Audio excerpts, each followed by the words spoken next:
was saying, Rick. In other words, if you're in the 1%, you have all the bananas. If you take the top 10% of Americans, they have almost 70% of all the assets. So, so then you're looking at the um, bottom 50%. They only have 2%. They're all broke.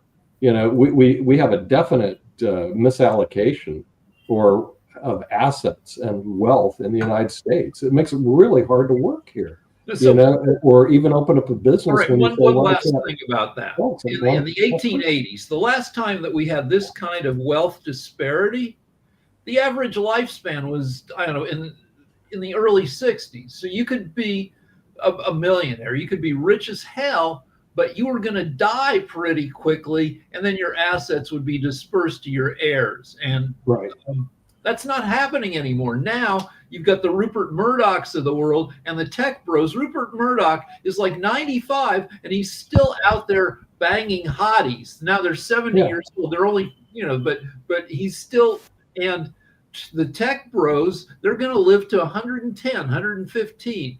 Right. And the capital is trapped in older generations waiting to croak. Yeah, but we're not going to croak. A lot of as AI makes medicine better and better for rich people are going to just be able to keep going. Yeah, and so what happens is the blood doesn't circulate. You have to realize money is blood, and blood is not circulating because it's all trapped in this 1% that keeps on getting older and richer, and the rest of the world, the rest of the United States, 50%. Yeah, you use, when you lived in America, you lived in West Palm Beach, Florida, right? I lived in Boca Raton, which is a gated community, right? You had to get in there to where you lived. There was a guard shack, right? And there was a big fence. So that's what's going to, the rich olds are going to live in compounds, gated communities, so that the poors can't get in there. Yeah, well, in Boca, if you ever go there, 80% are HOAs, homeowner associations, with what you call gated communities. And I kind of lived in gated communities for a long time. And the Jeff Epstein sex deal was in part a rich people. So there were two communities. There was the rich gated part where Epstein lived, and then there were all the poors in trailer parks on the outskirts of the gated area, and the poors could be exploited by Epstein, who said, "Yeah, come here and we'll get you, and we'll get protections. You'll get to come behind the fence. You'll live in luxury." And there, all right. Yeah, that's the case. So, Dr. Sharif, what's going on in your world? Oh, my world, it's productive. There are a lot of good things happening in my place. As you know, World Talent Economy Forum, we are heavily work with not all of the rich people, with all of the grassroots level people. And recently we are working with around 800 grassroots level communities, those who have economical challenge, those who have financial challenge. So we are helping them to develop them as an entrepreneurs for the grassroots levels. Also, we are working for the housing company. The housing company actually targeting not all of the rich people, the housing company targeting all of the middle class people. So we are helping these middle class people to develop them as an entrepreneur for Bangladesh, for South Asia. So but we have different culture, we have different ideology, we have different perspective, and hopefully with this different perspective we can make some difference. So that is the way our World Talent Economy Forum doing. On the other hand, in terms of politics, that the youth communities, they are heavily engaging with the politics, engaging with the startup ecosystem. I'm observing many good things is happening, not only in Bangladesh, definitely in South Asia. Uh, but there are a lot of challenges, specifically economical challenge, social challenge, cultural challenge. Hopefully, the youth community can overcome from this situation. So that is the view from my side. Thank you for this opportunity. Oh yeah, definitely a lot's going on. What's happening in your world, Jacoby? You've been quiet over there and hearing uh Nick rant and rave about his different things going on and everything, which is unusual for you because usually you're taking him on and all along those lines. So how are you doing today? Well, I was. I think my mic was messed up for a little bit, and I was trying to jump in, but then because Nick rambled on a lot of things, a lot of craziness, and then we tried to justify. We got to a point in the conversation where trying to justify war crimes, which is what's taking place. Because I mean, even if you say that, oh, it's debatable, attacking the ships, you don't know what's on the ships. You don't know who the people are. You gave them no due process. So, I mean, so even if you want to argue or say that that's debatable, you cannot attack people in the middle of a shipwreck.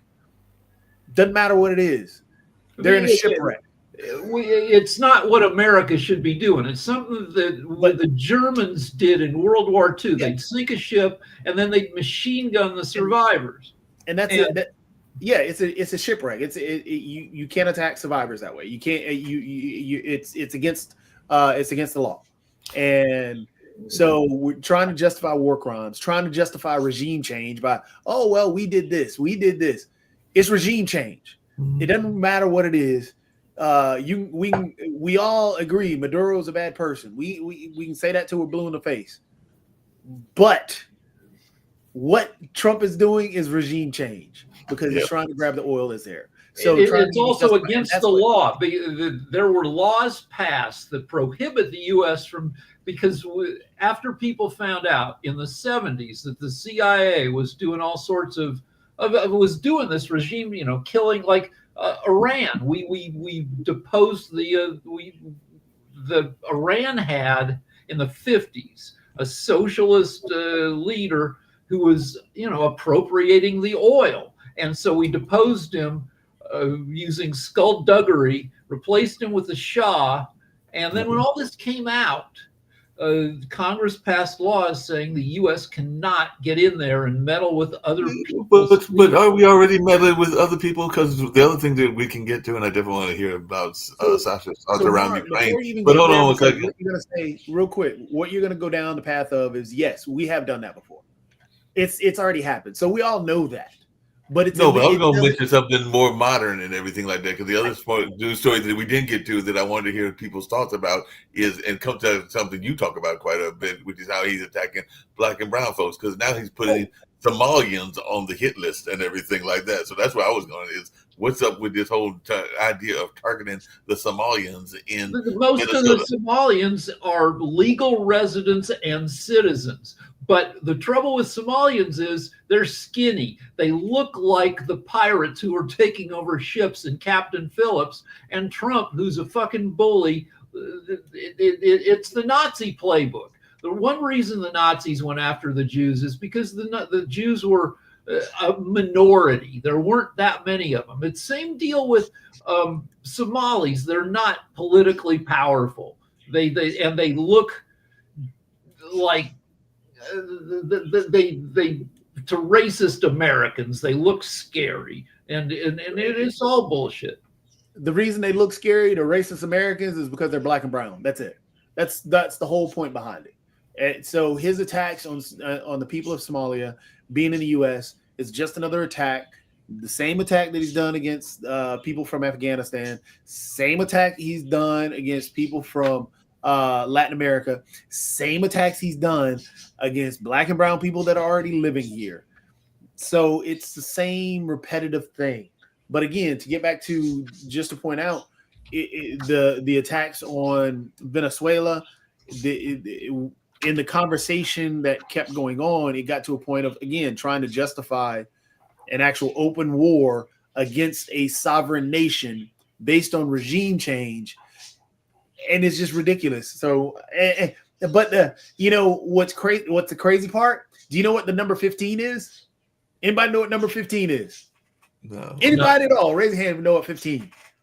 We're 15 days since they were supposed to release the Epstein files. 15 days. I thought they have 30 days to do it. I know. To do it by they have 30 days, but what's outside of the news? It's the same thing with the peace deals. these quote unquote peace deals that he's done. Do you realize that 500 people have died since the peace deal in Yeah, you mean Israel and Gaza? in Gaza, right? You know, Yeah. they keep Israel keeps like blowing Yeah, up some people. But but that's outside of the news now because we've quote unquote got a peace deal. It's the same thing with the Epstein files.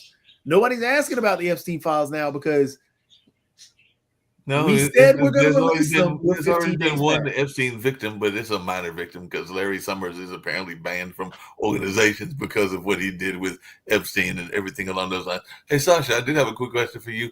What's going on? I know because I was not able to hear much of y'all show yesterday because of things that I had going on in my life and everything. But what's going on with Turkey and Russia and Ukraine? And are we going to see any peace? Because I did see that Turkey is now being involved as well, but you've been following this much more closely than I have. So is there any sign of a peace deal or what's going on in this whole Russia-Ukraine war?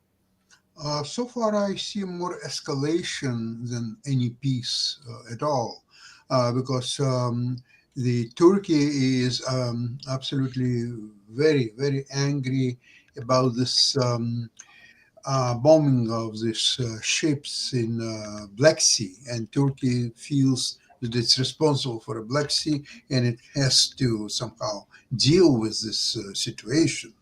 And the Russian-Ukrainian war, Ukrainians are basically it's continuation of the same tactics. The territories are not so important today because, okay, you're giving up a town, then next day you're taking it back. Then the situation repeats a few days later and so on.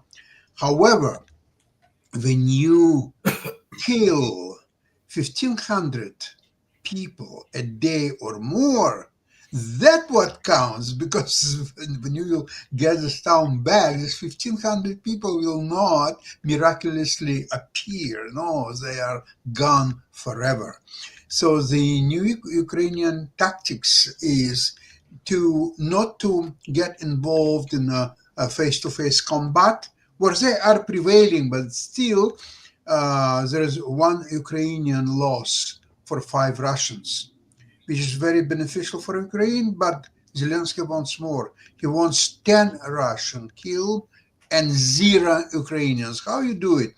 Okay, you put a barbed wire, you put the fortifications of all kinds and so on, and all what you do, you don't try to have a combat, try to just hold them for 5, maybe 10 minutes until your drones will come and just mercilessly kill everybody who is involved in the attack on Ukrainian positions. That strategy was developed just last weekend on Saturday, I believe. It was pronounced, and it's already in action everywhere. Ukraine is making 10,000 drones a day. They have hidden factories all over Ukraine. Yeah. And they, that's 4 million drones a year. So now, Denmark announced that there will be a joint production of drones between Ukraine and Denmark on the Danish territory. Now, several European countries yesterday offered help to Ukraine anywhere from $100 million to $250 million. All countries like, say, Denmark and Sweden and France and Italy, and just diverse. And that coming in such a discord with those, well, what U.S. is doing. U.S. wants to get in bed with Putin. That's all what they care. Oh, Ukraine, so you take this territory or you take that territory. To U.S. or Trump, or rather say, it's irrelevant how much territory Russians will take from Ukraine. It doesn't matter.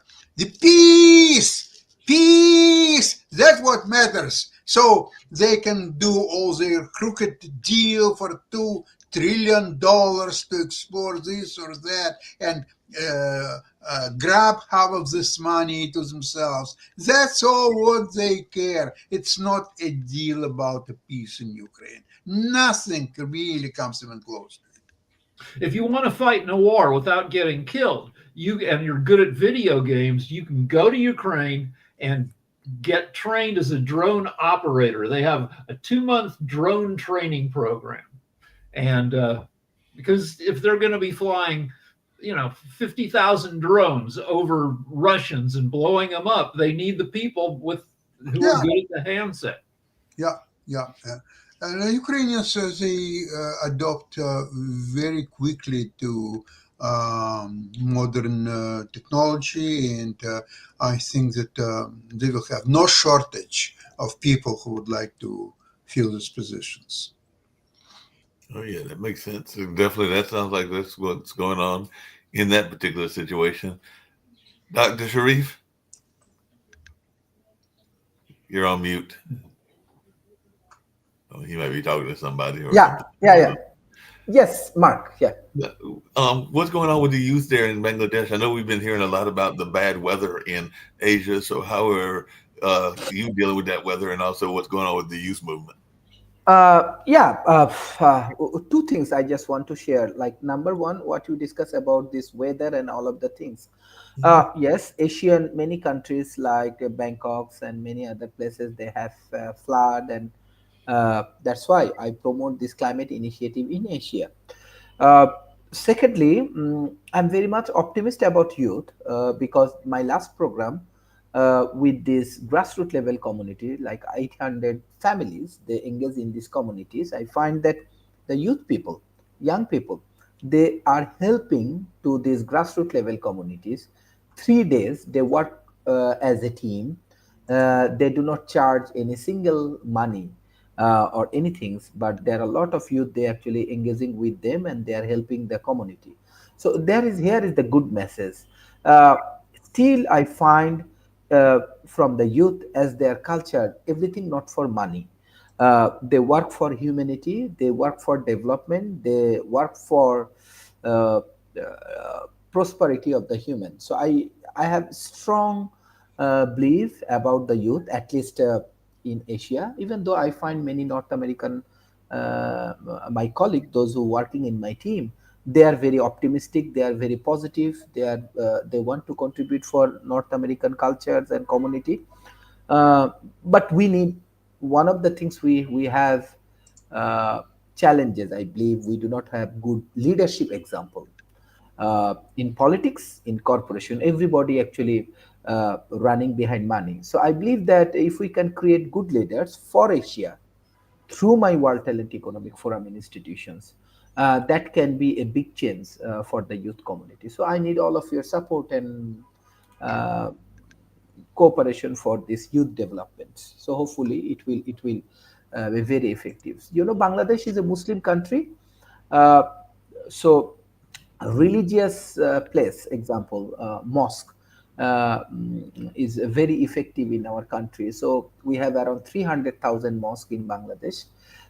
So I am working with them. So hopefully it can be developed as a institutions. Honestly speaking, because of politics, political corruptions, corporate corruption, banking sector corruption, the youth community, they do not have enough trust for our previous generations. But if we can create a ethical standards and culture for them, they can change all of the cultural things, environmental things, and everything. So we need to work together. Well, that makes sense. Definitely got to work together and all on those lines. I was getting ready because we're wrapping up and everything. Jacoby, I did notice something that was different in the world of sports because I follow sports as well and everything like that. And it looks like for the first time, and it actually involves Durham, we've got two NBA stars from the same university, which is Knipple and Cooper Flag, and both are Duke folks. So I just wondered if you had any thoughts around that because it's the first time that's ever happened where there's been two players from the same university that are the all-star, the heads of the all-star rookies and everything like that, but on different conferences. I mean, Cooper Flag is struggling in Dallas because Dallas is a bad team right now. They're not fully healthy. But Cooper Flag is trying to do his best. And Con Knipple, Charlotte has every year historically been a bad team. Um, it'd be nice if they had uh, a few more pieces to add around Con Knipple because I think Knipple can be a decent player. I don't think he's going to be a full blown all star, but I think he's going to be a decent player as he continues to grow into that position. Yeah, no doubt about that and everything like that. Yeah, what were you going to say, Rick? I wanted to ask Toby, is LeBron James? I like LeBron James because he's old. I'm old, so I root for. Is he done? He's only been back for 5 games because he had sciatica. Is he going to get into a groove and have one more good season? I mean, the Lakers, truthfully, with Austin Reeves and Luka Doncic, because Luka is an all-star. Austin Reeves is actually blossomed due to him, his past couple of years. But I think LeBron is finally passing the torch, and he's passing it to Luka. And he wanted to pass it to Anthony Davis, but Anthony Davis is too injury prone. But I think what will happen is LeBron, because his son is there now. His son is not a good NBA player. His son is only there because LeBron's there. And so LeBron will stick it out through the year. He'll have a decent season. I'm still not picking. I think the Lakers may make the playoffs. They're still going to be on the bottom half of the bracket. Right now, they're leading that division, but they're still going to be on the bottom half of the bracket because you still don't have a big man to hold down the middle. And you don't have – right now, OKC is running away with everything. They're sitting there at 21-1, I think they are now. Might even be 23 And and 1. SGA is just becoming a better player. I don't see the Lakers being better than OKC. I don't see him being better than Denver.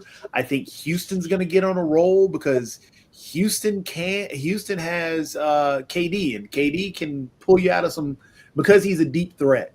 He opens up the middle. LeBron doesn't do that. He can't do that anymore.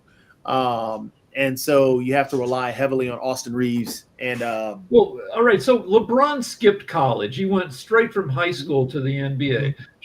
When his NBA days are done, shouldn't he go to college and play on a college team? No, he's too old. Those cuts would run if loose he- around him and everything like that. But if he joined a junior college team, and Rick, the we whole tried team- that. Rick, we tried that with Mark. We tried that with Marquette because Guinness was actually offered, or was the whole joke routine going around about him playing for the Marquette team because we don't really have that great of a big man. Ben Gold is all right and everything, but we talked about that and it was not going to happen. It was he even offered to come play for Marquette, but it was done like in a Twitter kind of like. But LeBron is also LeBron's a billionaire, almost. Oh yeah. Right. So, and he's also a TV producer. So if he could make a reality show where he goes to college, it could be a junior college, joins the team, moves the whole team into his mansion, and they just people Could be a whole like that. so we'll have to pitch it to him and Interestingly enough, everything. both he and Steph Curry are TV producers. Yeah. However, LeBron has done it the right way. Steph Curry hasn't. Curry's a great shooter. Curry's one of the greatest players of all time. But dear Lord, his TV production stuff, I don't know. I watched a few What episodes shows of is- the what show. shows He has he stars done? in the show where one of his ne'er-do-well friends from high school becomes part of his entourage, and I thought it was a decent show. So the shows that he's produced right now, Mark, Good Times, the cartoon that came back out? Yeah. Yeah, that became a minstrel show. Yeah, Yeah, that that's was it. Curry. Okay. Also, the movie that he has being produced right now, The GOAT, which is about a goat playing basketball and being able to shoot threes, and he's smaller than everybody. Yeah, that's Steph Curry. Again, those don't sound like good movies, and we're going to wrap up and everything, but they don't sound good. Just really quickly, and you can answer this quickly. Is Doc done and everything? Because I was just reading earlier before we got online that folks are thinking that he might be gone, even though the star of Milwaukee stayed in Milwaukee because of Doc Rivers. But is Doc going to be able to make it through this year? And I did see that Golden State also has the Curry brother now on the team. Oh yeah, Seth Curry is now playing with Steph Curry. Seth Curry was interesting. They were in college before Seth got into college. They had said Seth was going to be better than Steph because Seth had the ability to drive and he could also kind of shoot like his brother. But no, Seth never really panned out as well as his brother. But Doc should have never been in Milwaukee. I agree. Never. But, you know, Giannis wanted him, so Giannis got him. I love Giannis to death. He's one of my favorite players, but that's what killed. Well, you can talk about this, that NBA coaching is a different thing because you can't yell at a bunch of guys who are making 15, 20, $50 million a year. You have to be a cool guy. You have to be their coach friend. And like Phil Jackson was good at that. And I think Doc Rivers seems like a great guy. And like somebody you'd want to be led by because he's not a, but I don't know that he doesn't win that many games. Oh, well, the time Doc was a great a manager of personalities, and he was a good coach, and that's why in Boston he won that championship. Right. He should have won 2, but he didn't. But the problem with Doc is that the game has passed him by. And he's living on just that 1 year he had with KG, Paul Pierce, and Ray Allen. He's still living on that year. Doc needs to go ahead and put him. He should have never been in Milwaukee. Milwaukee would have won a championship had they kept the coach that they had, where they were outscoring people, and their defense would have come along. But now they can't score. Giannis is struggling because he's the only person there, and they haven't surrounded him with anything. And Doc doesn't do that. Doc doesn't know. I won't say Doc doesn't know, but Doc hasn't evolved with the way the game is played right now. I would agree with you on that. And on that note, we're going to get on out of here. I know we've got investment show at 1 o'clock. Definitely we'll have a lot of conversation around what's going on with NVIDIA. Who knows? Maybe we'll even talk about Costco.